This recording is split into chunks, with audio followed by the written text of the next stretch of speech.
The first thing I need to explain is that I was not the one who opened the box. That distinction matters, and I want it on record before I describe what happened to me, what is still happening to me, and why I am now sitting in a motel room in Zanesville, Ohio, writing this with hands that will not stop shaking. Not from fear exactly, but from a sensation I can only describe as being full, as though my skin is stretched over more memory than one person should contain. I need to back up. My name is Catherine Voss. I am 31 years old. For 2 years, I have worked as a digitization contractor for the Ohio History Connection, specifically in their off-site overflow facility in a converted warehouse on the west side of Columbus. My job title is Digital Imaging Specialist 2, which means I open boxes of old documents, photographs, and institutional records. I scan them at archival resolution, I tag the metadata, and I upload them to the state's digital preservation server. It is not exciting work. I am good at it because I am patient, I am careful, and I do not get bored by repetition. On a productive day, I process between 40 and 60 items. The work smells like old paper and rubber bands, and I have come to love that smell in the way you love the particular air of a place where you have been safe. The overflow facility holds roughly 11,000 boxes. They are organized by accession number and stored on industrial shelving that runs in rows from the loading dock to the far wall, a distance of about 200 feet.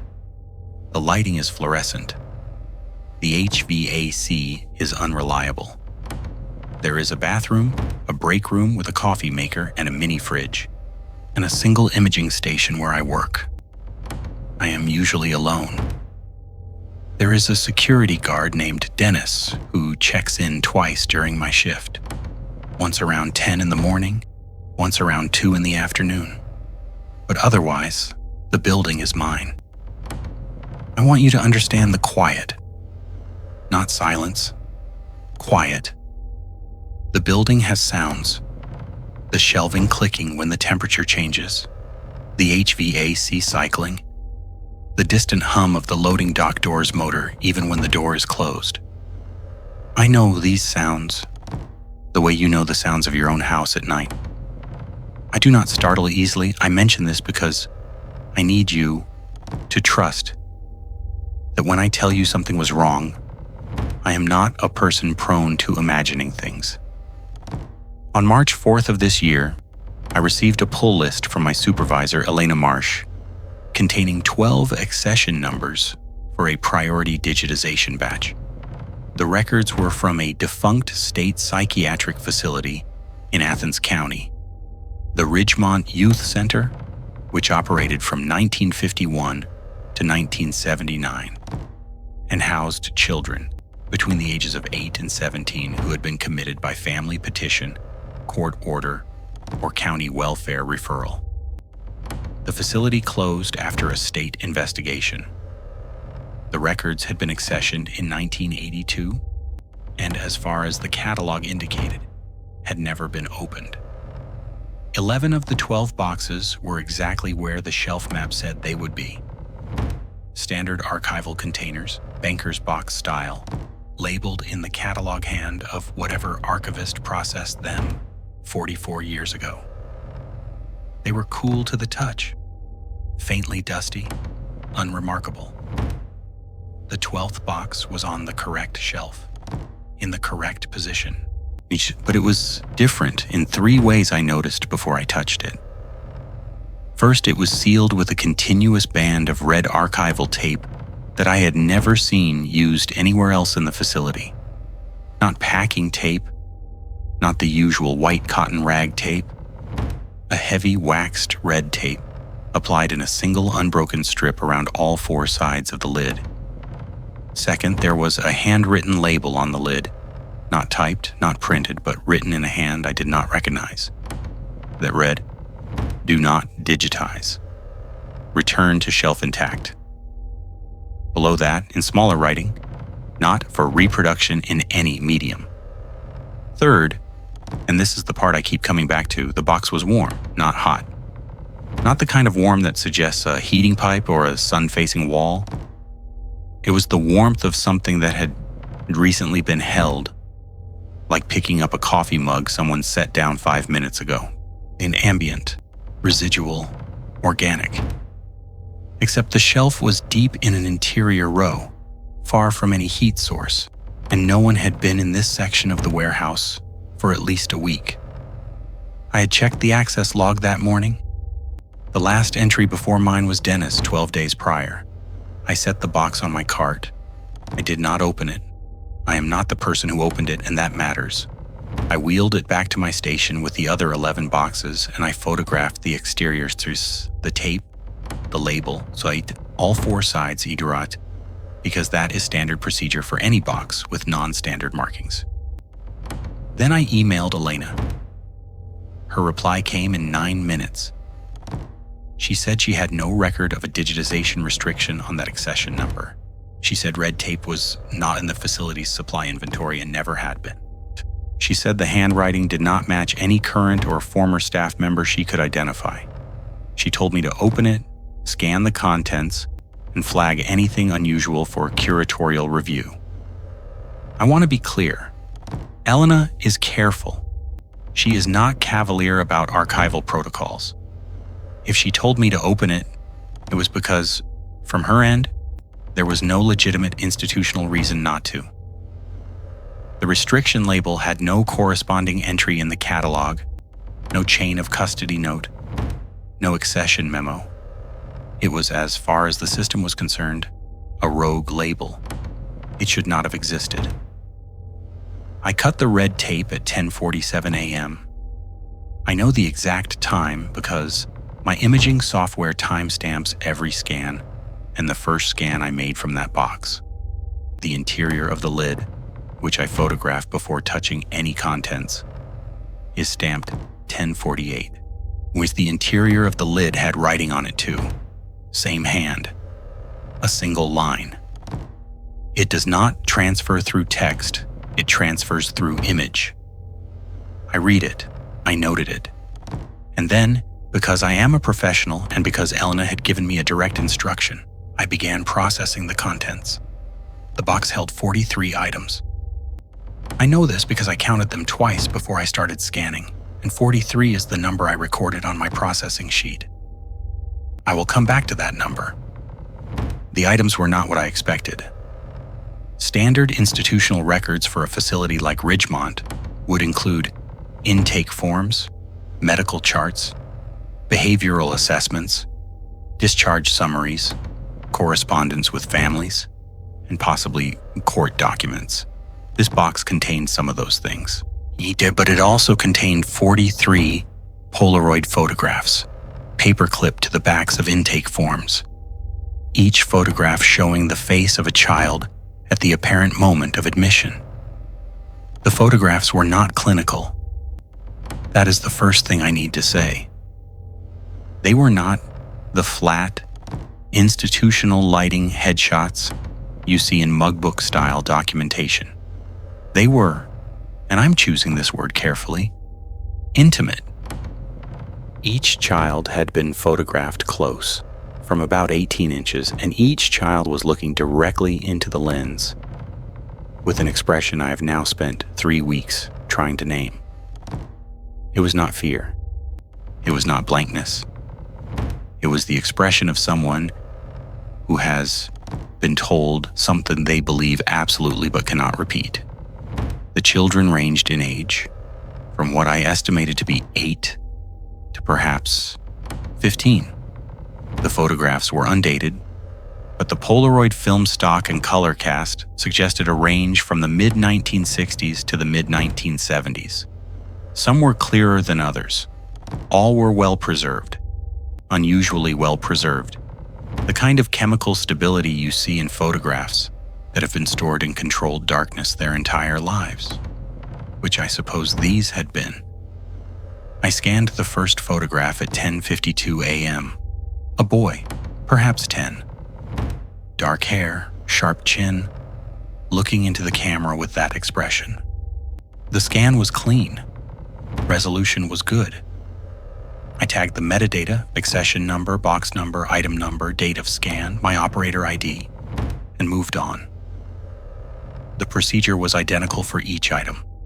Remove from box, photograph recto and verso, place on scanner bed, scan at 600 dpi, tag, save, return to box. I processed all 43 items in just under 4 hours. I broke once, for water. Dennis came by at 2 for his afternoon check, and I waved him through without stopping. The work was routine. The children's faces accumulated on my screen in a grid of thumbnails. By the time I finished at 2:41 p.m., I had 43 high-resolution scans of 43 children's faces uploaded to the server.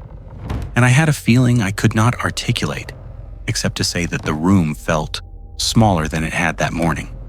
I attributed this to the work itself. Scanning photographs of institutionalized children is emotionally heavy. I am not made of stone. I packed the items back into the box, returned it to the shelf. I did not reseal it with the red tape, which I had discarded. And I finished my shift with 3 boxes from a different accession batch. Drove home, made dinner, went to bed. This is where my account becomes difficult to verify, and I want to acknowledge that honestly. What I am going to describe has no corroboration from another person. There are no witnesses. There is only what I recorded, what I photographed with my own phone, and what I later found when I checked the server logs. You will have to decide whether you believe me. I am telling you what happened. I dreamed that night about a hallway. Not a specific hallway I recognized, but a long institutional corridor with green tile walls and overhead fluorescent tubes, several of which were dark. The hallway was not frightening, it was detailed. I could see the wear pattern on the floor tile, the specific shade of green on the walls, the way the working lights buzzed with a particular frequency I could almost feel in my molars, and I walked down the hallway in the dream.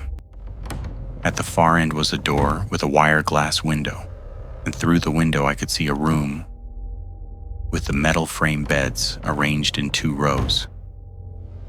The room was empty. The beds were made. I woke up at 3:14 a.m. and I drew the hallway. I did this in the dark, on the notepad I keep on my nightstand without turning on a lamp. I drew it quickly, from memory, the way you write down a dream before it dissolves. Then I went back to sleep. In the morning I looked at the drawing. It was competent. More competent than I am. I have no particular drawing ability. I can sketch a rough diagram if I need to, but I have never drawn anything with the kind of spatial precision I saw on that notepad. The perspective was correct, the proportions were accurate, and the level of detail was specific enough that I could count the number of ceiling tiles I had drawn. 47. I had drawn 47 ceiling tiles in the dark, asleep, and each one was the correct rectangular shape, with the correct grid pattern and the correct shadow angle. I set the drawing down and went to work. I did not think about it again until the second dream, which came on the night of March 5th.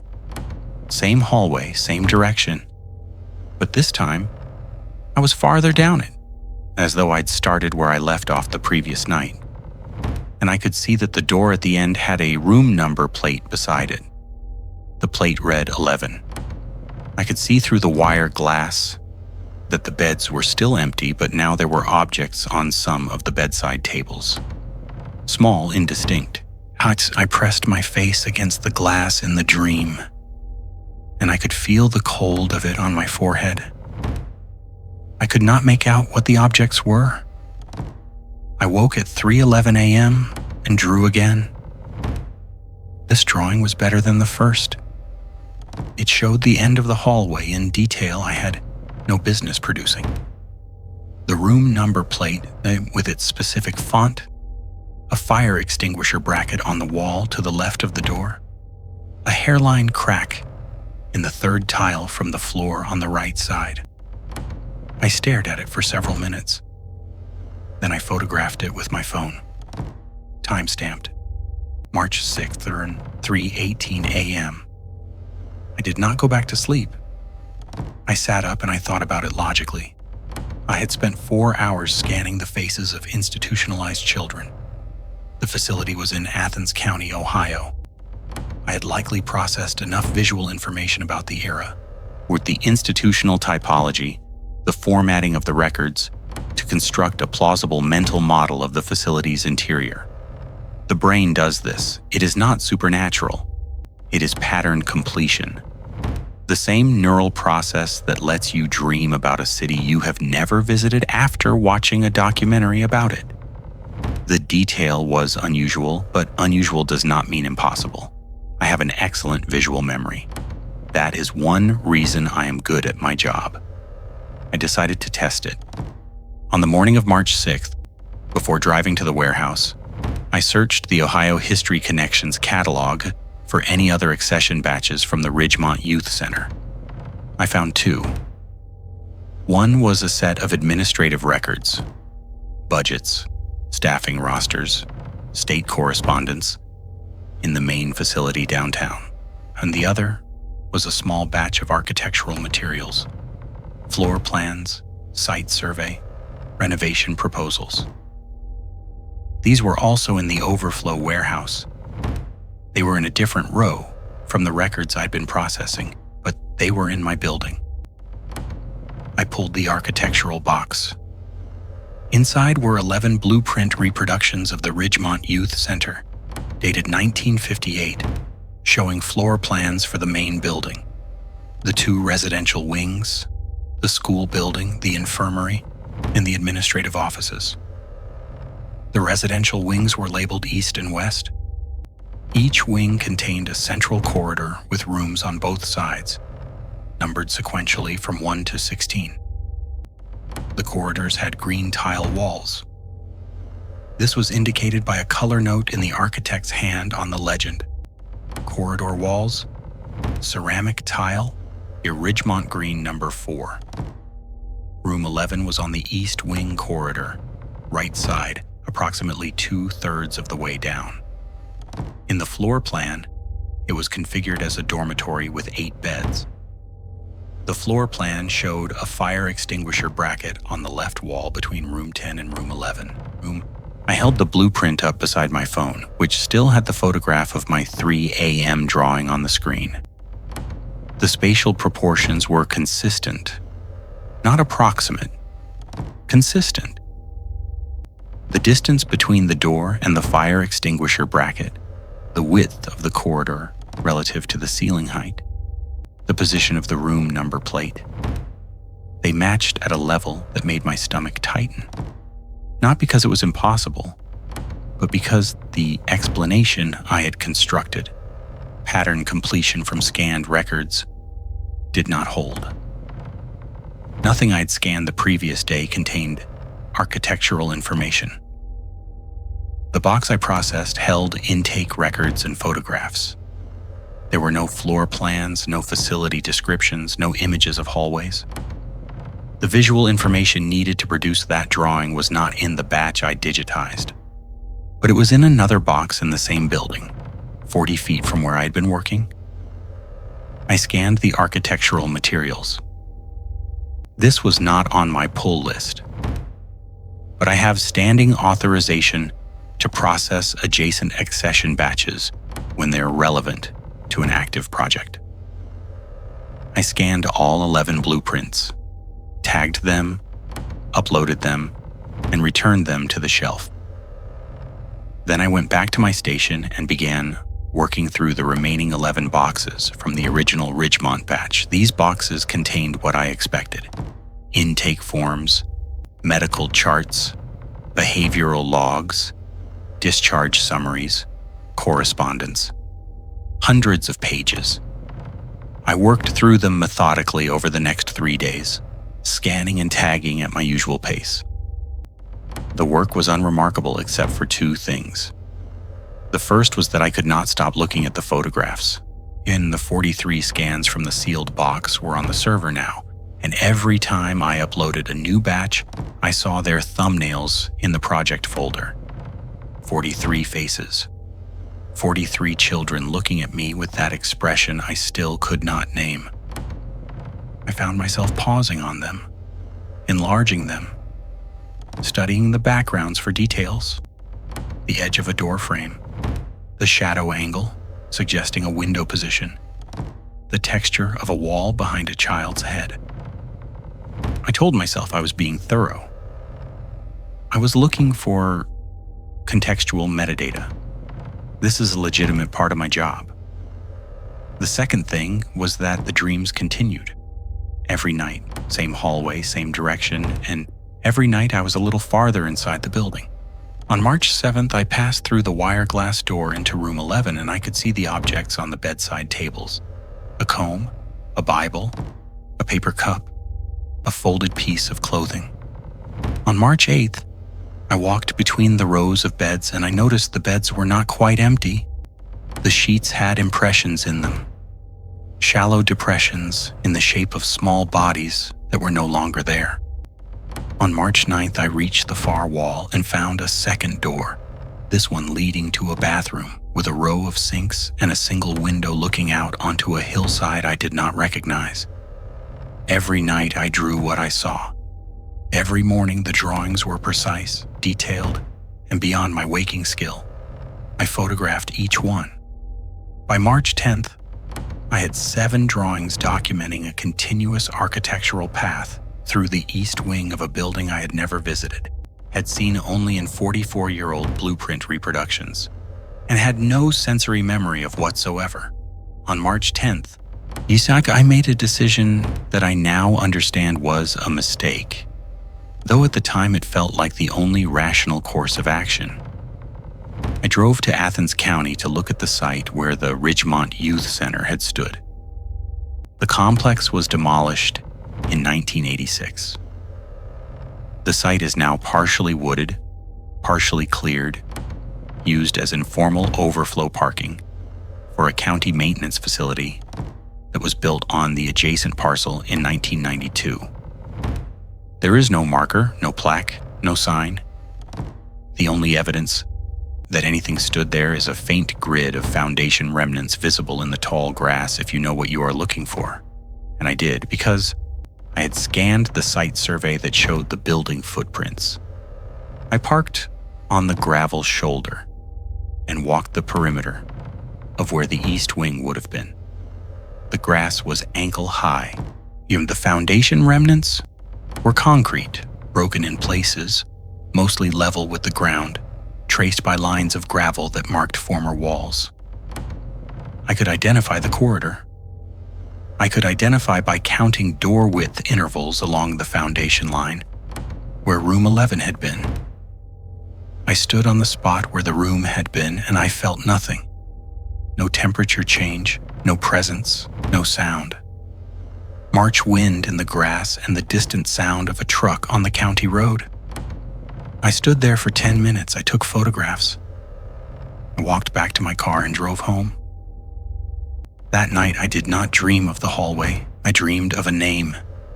Just a name, unspoken clearly, by a voice I did not recognize. A woman's voice, calm and clinical, as though reading from a chart. The name was Elias Crane. I heard it once in the dark, and I woke up and wrote it down.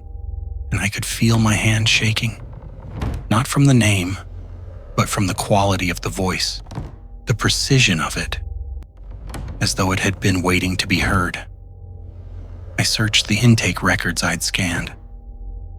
Elias Crane appeared in Box 3, Item 27, an intake form dated September 14th, 1967. Male, age 11, admitted by county welfare referral. The photograph paperclip to the back of the form was one of the 43. A thin boy with light brown hair and a gap between his front teeth. looking into the camera with that expression. When I pulled up his scan on my screen, full resolution, I saw something I'd missed during the initial processing. In the lower right corner of the Polaroid, just inside the white border, there was a faint mark. At thumbnail size, it was invisible. At full resolution, it was still small, but I could see it was handwriting. Tiny, cramped, made with what looked like a ballpoint pen, pressed very lightly into the border. I enhanced it. The words were, "I am still in here." I checked the other 42 photographs. I enlarged each one to full resolution and examined the borders. 39 of the 43 had similar marks. They were not identical, different hands, different pressures, different inks. Some were single words, some were fragments, some were names, some were dates. Several were illegible. But they were all written inside the white borders of the Polaroids, in spaces so small that they would be invisible to anyone looking at the photograph at normal size. They would only appear at high resolution. They would only appear if someone digitized them. I sat at my station and I felt the room contract around me. Not a metaphor. I am describing a perceptual shift. The fluorescent lights seemed closer. The shelving seemed to lean. The proportions of the space felt wrong in a way I could not measure, but absolutely experienced. I stood up from my chair and I walked to the break room and I sat down and I drank a glass of water and I looked at the wall and I tried to reassemble the rational explanation that had been getting thinner each day. Children in institutional care often wrote in hidden places. This is documented. They wrote on walls, behind beds, inside book covers, in the margins of forms. Writing in the borders of their own intake photographs was unusual but not inconceivable. The messages could have been added at any time during the facility's 28 years of operation. They were written by children who felt trapped, unheard, and invisible. The content, "I am still in here," was heartbreaking but explicable. The instruction on the lid, it does not transfer through text, it transfers through image, was written by someone who believed something about these photographs. That person's belief, however sincere, was not evidence that the belief was accurate. The dreams were a product of immersion, suggestibility, and an excellent visual memory encountering a large volume of emotionally charged material. I assembled this explanation, I held it up. It was reasonable. It accounted for every data point. It did not account for the drawings. Because on March 11th, the night after, I visited the site and dreamed Elias Crane's name. I did not draw a hallway. I drew a face. I woke at 3:09 a.m. and the drawing was already on the notepad, which means I had done it in my sleep without waking. It was a child's face, rendered in pencil with a fidelity that stopped my breath. A thin boy with light brown hair and a gap between his front teeth. Elias Crane. Not a reproduction of the photograph. The angle was different, the lighting was different, the expression was different. In the photograph, he had that unnameable look. In my drawing, his mouth was slightly open, his eyes were focused on something to the left of the viewer, and his expression was one I could now name. He was listening. He was listening to someone who was not in the frame. I got out of bed and went to the bathroom and turned on every light in my apartment, and I looked at my right hand and my fingers were gray with pencil graphite up to the second knuckle. This is the part where I need to tell you what happened to the server. On March 12th, I arrived at the warehouse at 8:30 a.m. as usual. I logged into the imaging station, opened the project folder for the Ridgemont accession, and found that the folder contained more files than I had uploaded. I had uploaded a total of 341 items across all 12 boxes over the course of 8 working days. The folder now contained 409 files. The additional 68 files had been added between 2 a.m. and 4 a.m. on March the 12th.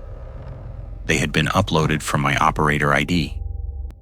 The upload source was listed as my imaging station, the one I was now sitting at, in a building that had been locked and empty and alarmed since I left the previous afternoon at 5:15 p.m. I opened the first new file. It was a high-resolution image, 600 dpi, matching my scanning parameters exactly, of a document I had never seen. It was a Ridgemont Youth Center incident report, dated April 3rd, 1971, describing an altercation in the East Wing dining hall involving 3 residents and a staff member named Dr. Carl Porchman. The report was typed on official facility letterhead, signed by the attending nurse, and stamped with a received date by the administrative office. I opened the second file. Another incident report. March 17th, 1971. Different residents, same staff member. I opened the 3rd, the 4th, the 10th, the 20th. All incident reports, all from 1971, all involving Dr. Carl Porchman. The documents described a pattern of behavior that I will not detail here, except to say that the state investigation that closed the facility in 1979 was 8 years too late, and these reports, which documented exactly what was happening and who was doing it, had apparently been filed, stamped, received, and then placed somewhere they would never be found. Until now. Until they were scanned at 600 dpi and uploaded to a state digital preservation server at 3 a.m. by a workstation in an empty building using my credentials. The 68 files were complete. They were clean. They had full metadata. They were indistinguishable in quality and format from the files I had uploaded myself, because the only difference was that the source documents, the physical papers these scans had been made from, did not exist in any of the 12 boxes I had processed. I checked. I went through every box, every item. The incident reports were not there. They had never been there. The scans had no physical originals. This is where I should have contacted Elena. This is where I should have filed an incident report with IT, reported a possible unauthorized access to my credentials, and stepped back from the project. I know this. I knew it then. I am telling you what I actually did. I read all 68 reports. I read them carefully, the way I read everything, for detail, for consistency, for the quality of the evidence. They were meticulous. They named names. They gave dates, times, locations, descriptions. They named the children by their full names and room numbers. They described injuries with clinical precision. They documented that the reports had been filed with the facility administration and that no action had been taken. 14 of the 43 children in the photographs were named in these reports. Elias Crane was one of them. I sat at my station and I understood with a clarity that felt like a physical weight settling onto my chest that the box had not been sealed to protect the archive from the photographs. It had been sealed to protect the photographs from the archive. Someone had known that these children had left something of themselves inside those images, not metaphorically, not symbolically, but operationally. And that the act of digitization, of rendering those faces into light and data, and into a medium that could travel and reproduce and persist, would allow whatever was inside them to do what it had been waiting 44 years to do. The label on the lid was not a restriction, it was a diagnosis. It does not transfer through text, it transfers through image. Someone had determined the transmission vector and sealed it, and I had broken the seal scanned the images, and uploaded them to a server accessible to every workstation in the Ohio History Connection network. I need to tell you what happened next, and then I need to tell you where I am now. And then I need to stop writing because it's getting harder to stop. On the night of March 12th, I drew 9 faces, 9 children, 9 drawings, each one executed in my sleep with a skill I do not possess, each one showing a child from the photographs, but from an angle and in a moment that the photographs did not capture. The drawings were alive in a way the photographs were not. The photographs had caught a single instant of that unnameable expression. The drawings caught motion, breath, the middle of a gesture. One girl was turning her head. One boy was reaching for something off the page. One child, I could not tell if they were a boy or girl, they were very young, perhaps 8, was covering their ears with both hands and their mouth was open. On March 13th, I drew 14 faces. On March 14th, 21. On the night of March 15th, I woke at 4 a.m. and the notepad was full, 30 at every page, front and back. And I had moved to the wall. I had drawn on the wall of my bedroom, in pencil directly on the paint, in a continuous mural that covered the space between my bed and the window. It was a room, a dormitory room with 8 metal frame beds in 2 rows. The beds were occupied. 8 children rendered with a precision that made them look more real than my furniture were lying in the beds in positions of sleep, and each one had their eyes open and each one was looking at me. I moved to a motel that morning. I packed 1 bag. I took my phone, my laptop, and the notepad. I have not been back to my apartment. I have not been back to the warehouse. And I have not logged into the server. I called Elena and told her I was taking personal leave, effective immediately. She asked if I was all right. I said yes. She asked if it was related to the Ridgemont project.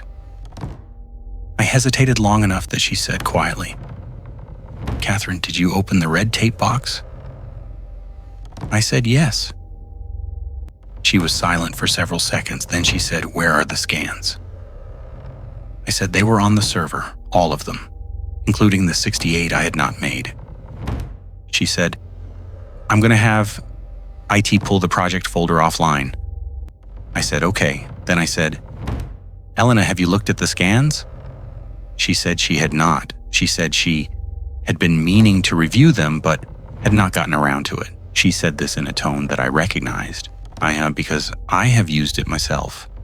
The tone of someone who has been avoiding something without admitting they are avoiding it. I said, "Don't look at them." She said, "Catherine." I said, "I am telling you this clearly. Do not open the image files. Do not look at the photographs. The text-based records are fine. The intake forms, the medical charts, the correspondence, those are safe. Do not open any file that contains a photographic image from the sealed box. Do not enlarge them. Do not let anyone enlarge them." She was quiet. Then she said very carefully, "Catherine, how many people have accessed the project folder?" I had not thought to check. I had been so focused on what the files contained that I had not looked at the access log to see who else had opened them.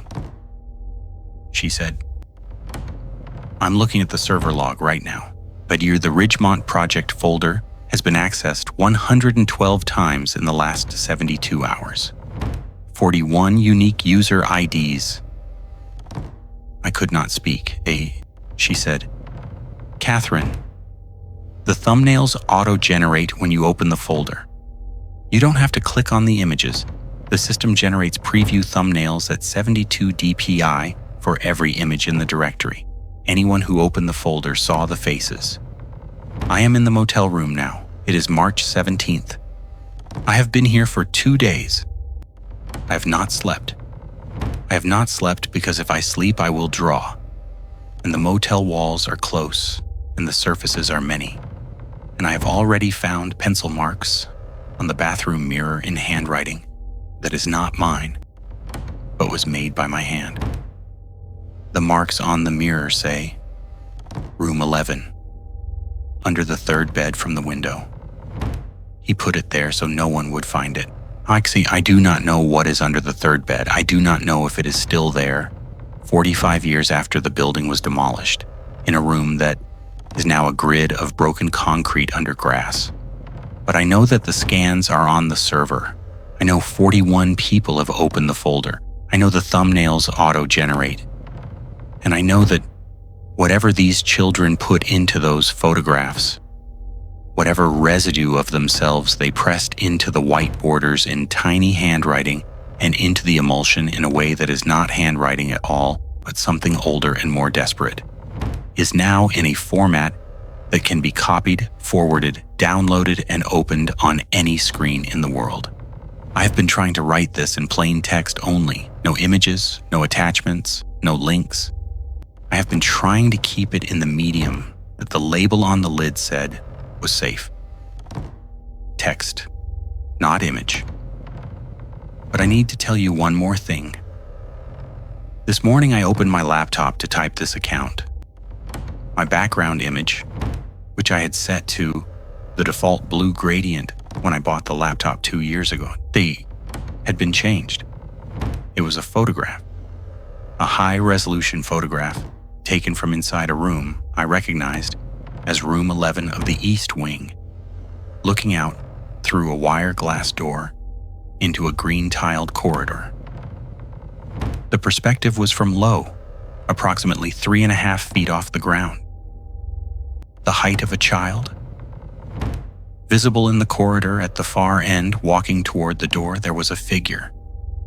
The image was sharp enough that I could see the figure was a woman, adult, with dark hair pulled back, wearing a gray coat. The woman was me. I am the one walking down the hallway. I've been walking down it every night for 2 weeks, and I thought I was approaching the room from the outside, but the photograph on my screen was taken from inside the room, looking out, and the children have been watching me come, and they have been waiting, and they have been patient, because they have been waiting for 44 years. And what is 2 more weeks to someone who has been 11 years old since 1967? 41 people opened the folder. The thumbnails are enough. 72 DPI is enough. The face is enough. The expression, or the one I could not name, I can name it now. I could always name it. I refuse to, because naming it would make it true. And now I have to name it because I cannot keep refusing and keep writing in the same paragraph. And the expression on the children's faces is recognition. They were not looking at the camera. They were looking through it. Through the lens, through the film, through the emulsion, through 44 years of sealed darkness, through a strip of red wax tape, through a digitization contractor's careful hands and high-resolution scanner, through the server and the network and the auto-generating thumbnails, into the face of every person who would ever look at them. They have been looking at you. Not me, not just me. The photographs are on a state server. The thumbnails propagated to 41 accounts. Each of those accounts is connected to a workstation with a screen. Each screen is in a room. Each room has walls. I am not the only one who draws in my sleep. I know this because Elena called me an hour ago. She was calm, the kind of calm that is a performance. And she said she needed to tell me something before she went to HR. She said she woke up this morning and found a drawing on the wall above her kitchen table. She said she lives alone. She said the drawing was of a girl, approximately 10 years old, with her hands pressed flat against a surface that was not visible, as though pressing against glass from the other side. She said the drawing was detailed and precise, and that she had never drawn anything in her life. She said the girl's mouth was open, and written in the white space beside the girl's face, in Elena's own handwriting, was a single line. "We know you can see us now." I asked how many people she had told. She said she had emailed the IT department. She had attached a phone photograph of the drawing. She sent them an image. I am going to stop writing now. I have told you everything in text, only text, and the label said text was safe.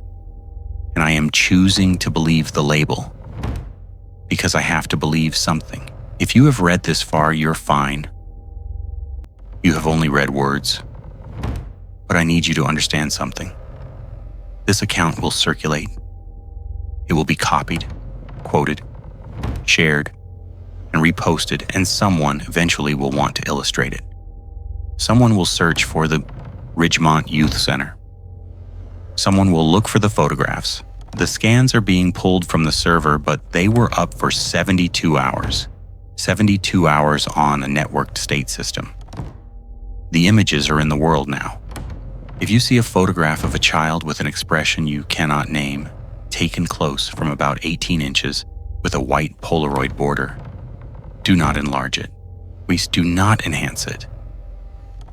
And if you wake up at 3 a.m. with graphite on your fingers and a face on your wall that you drew in the dark with a skill you do not possess, understand that the face is not a dream.